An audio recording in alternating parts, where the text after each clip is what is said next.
ನಾಗರಾಜ್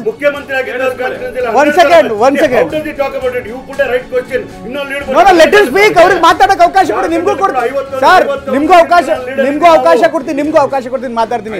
ಇದು ವಯನಾಡಿಂದ ಒಂದು ಅಪ್ಡೇಟ್ ಬರ್ತಾ ಇದೆ. 1 ಸೆಕೆಂಡ್ ಅಪ್ಡೇಟ್ ಬರ್ತಾ ಇದೆ. ಪ್ರಿಯಾಂಕಾ ಗಾಂಧಿ ಒಟ್ಟು 7,93,435 ಮತಗಳಿಂದ ಮುನ್ನಡೆಯನ್ನ ಕಾಲ್ಕೊಂಡಿದ್ದಾರೆ. ಸುಮಾರು 2,10,353 ಮತಗಳನ್ನ ಈಗಾಗಲೇ ಪಡೆದಿದ್ದಾರೆ. ಒಟ್ಟಾರೆ ಎಲ್ಲ ಮಾಹಿತಿ ಬರ್ತಾ ಇದೆ. ವಯನಾಡಿನಲ್ಲಿ ಪ್ರಿಯಾಂಕಾ ಗಾಂಧಿ ಬಹುತೇಕ ಗೆಲುವಿನತ್ತ ಸಾಗ್ತಾ ಇದ್ದಾರೆ. ಇನ್ನೇನು ಘೋಷಣೆ ಒಂದೇ ಬಾಕಿ ಎನ್ನುವಂತ ಮಾಹಿತಿ ಲಭ್ಯವಾಗ್ತಾ ಇದೆ. ಅಫ್ಕೋರ್ಸ್ ವಯನಾಡ್ ಮೊದಲೇ ಒಂದ್ ಕಡೆಗೆ ತಿರುಪಾಗಿತ್ತು. 1 ಸೆಕೆಂಡ್ ನಾನು ಗಂಗಾಧರ್ ಮೂರ್ತಿ ಅವ್ರ ಮಾತಾಡೋಣ. 1 ಸೆಕೆಂಡ್ ಗಂಗಾಧರ್ ಮೂರ್ತಿ ಅವ್ರ ಮಾತಾಡ ನಿಮ್ಗೆ ಅವಕಾಶ ಕೊಡ್ತೀನಿ. 1 second please. 1 second sir please. ಏನ್ ಹೇಳಿದ್ರು ಜನ ಏನೋ ತಿರಸ್ಕಾರ ಮಾಡ್ರೆ ಸುಳ್ಳು ಅಂತ ಹೇಳಿದ್ರು. ವಿಧಾನಸೌಧದಲ್ಲಿ ಓಪನ್ ಆಗಿ 90 ಕೋಟಿ ಸ್ಕ್ಯಾಮ್ ಆಗಿರೋ ನಿಜ ಅಂತ ಒಪ್ಕೊಂಡಿದ್ರು ಸಿದ್ದರಾಮಯ್ಯ.